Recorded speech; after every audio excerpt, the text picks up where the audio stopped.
You can have the perfect picture, the perfect background, and even the perfect colors. And then one bad font can completely ruin your birthday flyer design. So before you type the celebrant's name on your birthday flyer, let me show you how I choose the right font and build typography that actually makes the design look very professional. So welcome to ZeroBox Studios. If you are yet to subscribe, please do that right now. And let us grow this channel together. We need to grow it to 10K for the end of this quarter, right? In the last tutorial, we created the background for our birthday flyer, right? And today we are going to be moving to another thing that can make or break your design, which is typography. I'm not just going to show you a nice font and tell you that this is the font that you should use. No, I'm going to show you how to think about typography, because the font that works for a 20th birthday might completely fail for a 50th birthday. So the first thing you need to do when creating a birthday flyer design is don't choose the font first, right? Don't rush to choose the font. The first mistake I see designers make is they open CorelDraw, Photoshop, Illustrator, whatever tool they use, scrolling around hundreds of fonts, right? Choosing the one that looks nice. But you don't have to do that. Before I choose my font, I need to understand the personality of the design, right? You ask yourself these questions. Who is celebrating? What kind of birthday is it? What's the personality of the celebrant? What kind of atmosphere are we trying to create?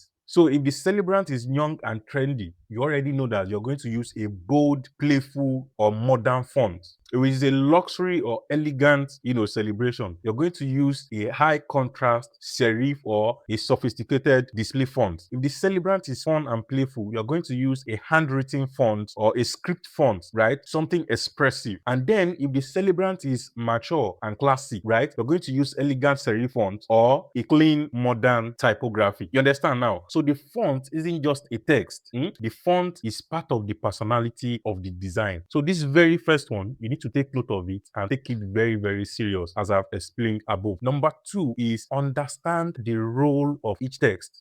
Now let's look at the information that are going to be on the flyer together. You will have something like happy birthday, right? Then you will have the celebrant's name. Then you will have the age. And here is something very interesting. All of them doesn't deserve the same attention, the same visual attention. You understand? You need to create hierarchy, right? The happy birthday should be small, right? While the name is big, while the age is either big or small. People get to see the most important thing before the next one and before the next one. If everything is screaming for attention, then nothing is actually getting the attention. So give them their sizes differently. Let them have a very good balance and place in a very good hierarchy. Number 3 is choose a font pair. For a design to be complete, you don't need more than 2 fonts. A well-chosen 2 fonts are more than enough. I will use one font for the major headline, maybe like the happy birthday or the name, and another for the supporting information, like the birthday wishes, maybe there is a write-up, little things that you need to add. They will just be tiny so that they give a breathing space to the other information. At the end, the trick is not finding fonts that look similar. You want something that have enough contrast but still feel like they are helping each other, right? That still feels like they belong together. You understand? And another thing I want you to take note of is the celebrant's name is the star of the design. I've seen a lot of designs where the designer will make happy birthday bigger and then the name of the celebrant will be small. No, we are celebrating the person, so their name has to be big. You understand? For a birthday flyer, there is usually one piece of information that matters more than every other thing, right? And that thing is the celebrant's name. So that's where I'm going to spend most of my typography attention, right? I'm going to make it large enough to become one of the first things that people notice when they see the design. The font size, the kerning, I'll make sure that the space in between the text are not too big. The weight, I'll pay attention to the weight. You understand? The line spacing, whether it's going to be uppercase or lowercase. The position, where I'm going to position it in a way that it is very, very, stable and good looking. You understand? And don't just make it big. Make it interesting. Add contrast to it. You can add text effect to it to make it look very beautiful and balanced. So it doesn't have to just be big for nothing. Let it be big and beautiful. Another thing you should notice is typography should work with the background. Any text that you are going to use should work with the background, right? The background you created should not be fighting the text. The text should not be fighting the background. If you're using a darker background, you're going to use a lighter color text. If you're going to use a lighter background, you're going to use a darker color text, or you can make it like a gradient gradient. You understand? That will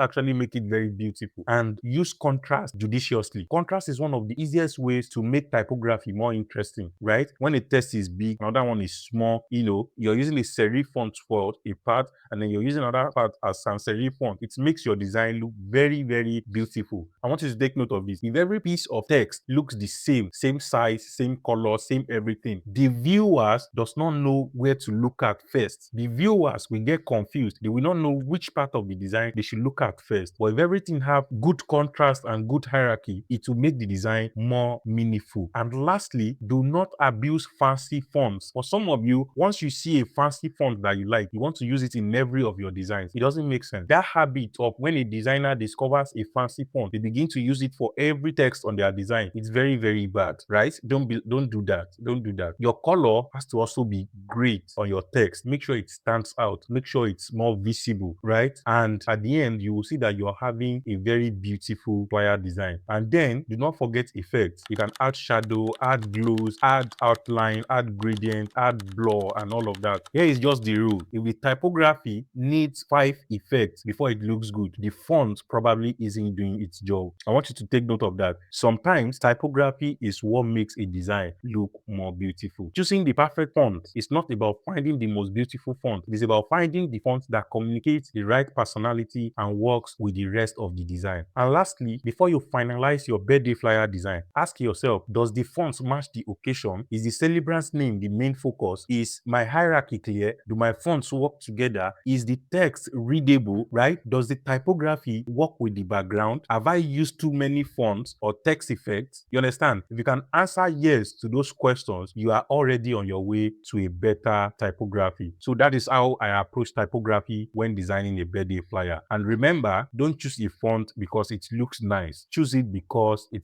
communicates something, right? So in the next tutorial, we're going to be tackling another major part of the design on how to choose and prepare the perfect image of the celebrant. This one is going to be very interesting. How to prepare your image, different style, different posture of your celebrants. You understand? We are going to be talking about that in the next video. If you have not subscribed, please subscribe to this channel and let us grow it together and be practicing until I see you in the next video. Bye bye.